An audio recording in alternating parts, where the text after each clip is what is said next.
Scorpio सवार बदमाशों ने घर में घुसकर की ताबड़तोड़ फायरिंग। सीसीटीवी में कैद हुई वारदात। फरियादी अब तक थाने नहीं पहुंचा। जीरन थाना क्षेत्र में एक घर के अंदर स्कॉर्पियो सवार अज्ञात बदमाशों ने घुसकर ताबड़तोड़ फायरिंग कर दी। घटना की तस्वीरें सीसीटीवी कैमरे में कैद हो गई, जो सोशल मीडिया पर जमकर वायरल हो रही है। मिली जानकारी के अनुसार बदमाशों ने अपने चेहरे कपड़े से ढक रखे थे और स्कॉर्पियो में सवार होकर आए थे।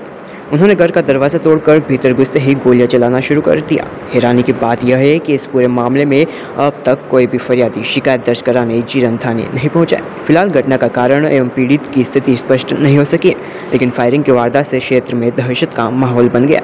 पुलिस सीसीटीवी फुटेज के आधार पर जाँच में जुटी हुई है।